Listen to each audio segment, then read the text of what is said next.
A pleasant evening with a beautiful sunset always relaxes our mind, isn't it? Didn't you guys ever feel it? Well, during such a wonderful evening, Richie is back from his work. Richie works for a software company and he is on his way back to the nearest bus stop from his office. Even though Richie earns a handsome income, but he doesn't like spending money unnecessarily. Richie reaches the nearest bus stop so that he can take the public transport and reach home. While he was standing at the bus stop, he found a mobile phone at the bus stop. He felt that someone might have lost the mobile. He thought of handing over this mobile to the nearest police station. In the meantime, his bus arrived. As it's the last bus for the day, if he misses the bus, he needs to take a taxi or a cab to go home, which would be an expensive task.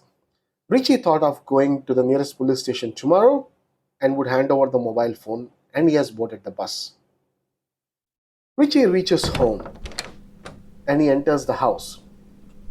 He took out the mobile phone which he has found from his pocket and noticed that the phone was out of charge, and he started thinking, let me charge the phone. Maybe the mobile owner calls his number and he can return the phone. Richie plugs in the mobile phone for a charge and goes for a shower. Once he's back from a shower, he notices that the phone is fully charged. Richie turns on the phone. The next day morning, Richie woke up and he checks his mobile phone and gets shocked.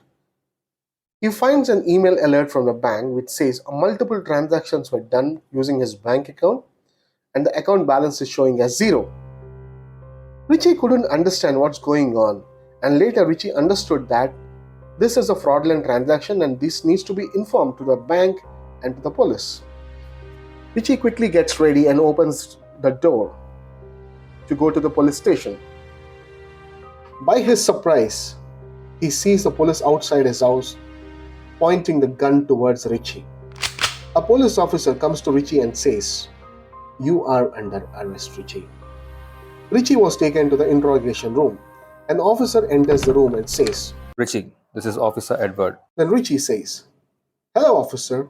May I know what is the reason I've been arrested for?" You seriously don't know why did we arrest you? "See, officer, I seriously got no clue why you arrested me." You have been arrested for funding terrorist organizations. As a part of evidence, we have found some bank transactions made from your bank account. "What? That's not right, officer. Today morning when I woke up, I checked the alerts from the bank and I was about to come to the police station to file a complaint." Do you think whatever you say, we will believe you? You need to prove yourself that you have not committed this crime. I just wanted to remind you that this is not a small crime, it is funding a terrorist organization. In our recent investigations, we found out that the banking sources of terrorist organizations, and we kept a close watch on the bank accounts. As we have suspected that there must be someone in the country who must be helping them, and we have found your transactions. And Richie says, "Officer, please believe me. Why would I give all my savings to some terrorist organizations and put my own country at stake?" "Okay, officer, as you mentioned, it's a national issue. And me being a citizen of my country, it's my duty as well to save my motherland. I am a software professional. I do my best technically and I will work along with you. Please believe me, officer." Is he trying to show some wrong way and escape from the prison? Let me take his inputs. We will not take him out of the prison at any cost and will place tight security around. Alright, you can work with me, but you are not supposed to move out of the prison and there will be tight security around. So, tell me, where should we start from? Richie began to explain the officer. "Officer, as you know, whatever the transactions we do will be recorded in our statement. But in the software database, we'll also have basic details like source of the transaction, whether it is done through mobile or through web, and what's the IP address and the mobile details, every information. I would request you to contact the bank and get this information so that we can come to know what exactly has happened." Edward thought it was a valid point and there's no harm in getting this information from the bank. Edward emails the bank about the complete incident and asks them to share the complete information for the case investigation. Few minutes later, the bank replied to the email with the complete information. Edward goes to the cell along with the details mentioned and shows it on his laptop, and Richie completely goes through the data. Then Richie says, "Officer, here you see the details. The transactions were made from my account around 2 a.m. and the source of the transaction is a mobile phone. At that time, I was sleeping and my phone was with me. So how can you prove that these transactions were not done by you? Officer, as you know, every mobile phone with a unique ID number is called IMEI number, International Mobile Equipment Identity Number. Can you please check my phone IMEI number? And the transaction done with the mobile IMEI number. Edward gets the mobile phone of Richie and checks his IMEI number by dialing star hash 06 hash. And he compares the IMEI number of the mobile phones of the Richie with the IMEI number recorded in the transaction made. And he comes to know that both the IMEI numbers are not the same and Richie must have not done these transactions. I have checked the complete data. Looks like you must not have done this transaction. Richie felt a little respite and went back to home. What's happening with me? He notices a different sound coming from his home and he started checking where is that sound coming from. And he follows the sound and it was leading to his bedroom, and Richie has noticed that the sound is coming underneath the pillow. And Richie lifts the pillow with his shivering hands. Richie has a huge shock. The object that was making a sound, that's none other than the mobile phone which he has thrown out of the window last night. Who is playing all such stupid acts with me? And Richie is in a dilemma. While he is in this dilemma, and something struck Richie's mind, and he calls Officer Edward. Then Richie says, Officer, can you please let me know the IMEI number of which the mobile transactions were done? Okay, Richie, I will mail you the details. Richie receives the email with the complete transaction details. Richie opens the email in a hurry and picks the mobile phone which he has found on the street and started dialing the number star hash 06 hash to check the IMEI number. Richie gets a shock as the transactions which was done last night was done from this mobile. Richie started thinking, what's happening with me? Did anyone hack my mobile?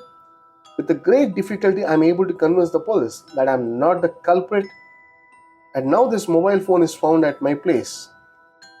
And if the police traces the location of the mobile phone, then the location will show my place, which is a good enough evidence to arrest me.